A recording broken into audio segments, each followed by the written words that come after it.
Hello बच्चों। तो हमारा क्वेश्चन है, which of the following relation is correct for के एफ एंड के be in a reversible process that contain equal moles of reactant and product at equilibrium. तो उन्होंने हमें एक रिवर्सिबल प्रोसेस दिया है जो क्या है, ए से बी का, ए से बी है रिवर्सिबल प्रोसेस। रिवर्सिबल मतलब ए से बी भी बन रहा है और बी से ए भी बन रहा है। तो ए से जब बी बन रहा है उसका हमने रेट कांस्टेंट मान लिया के फॉरवर्ड, एफ फॉरवर्ड को रिप्रेजेंट कर रहा है। और जब बी से ए उसका रेट कांस्टेंट हमने मान लिया के बी, बी यहाँ पे रिप्रेजेंट कर रहा है बैकवर्ड, क्योंकि ए से बी फॉरवर्ड है तो बी से ए बैकवर्ड हो गया।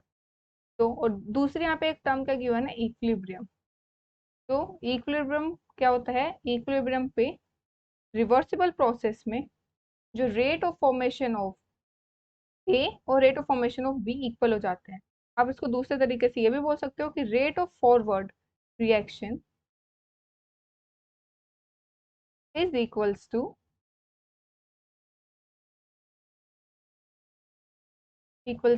rate of backward reaction।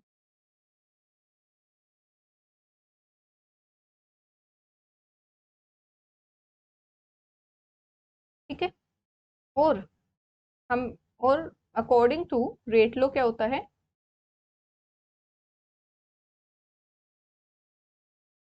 जो रेट होता है is directly proportional to the concentration of rates to the stoichiometry of order. जितना उसका ऑर्डर के उसकी उसका वो पावर होगा। तो यहाँ पे अगर हम मान लेते हैं के ए की पावर एन, कोई भी ऑर्डर मान लिया हमने, ठीक है, तो ये रेट लो के अकॉर्डिंग रेट होता है।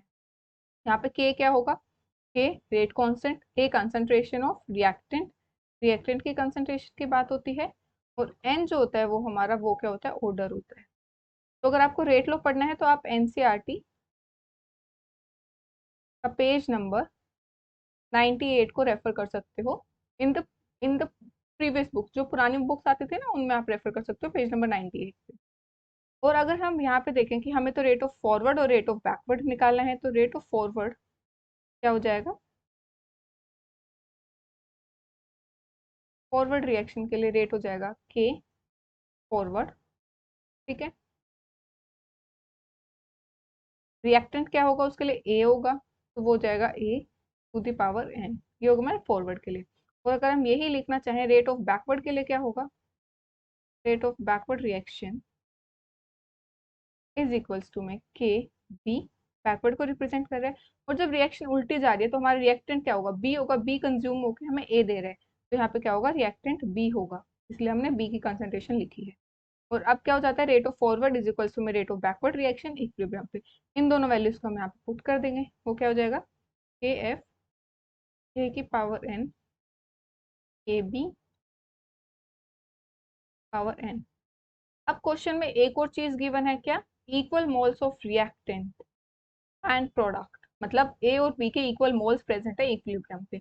इक्वल मोल्स हैं, वॉल्यूम सेम है, एक ही उसमें बात कर रहे हैं, तो क्या हो जाएगा, हमारा उनकी कंसंट्रेशन ए और बी की कंसंट्रेशन क्या हो जाएगी, इक्वल हो जाएगी। तो जब ए और बी इक्वल हैं तो क्या होगा, ए की power n is equals to B की पावर एन, तो क्या होगा, ये और ये कैंसिल हो जाएगा, तो हमारा के फॉरवर्ड इज इक्वल्स टू में के बैकवर्ड आ जाएगा। ठीक है, तो हमारा कौन सा ऑप्शन हो जाता है, first option is our answer. Thank you.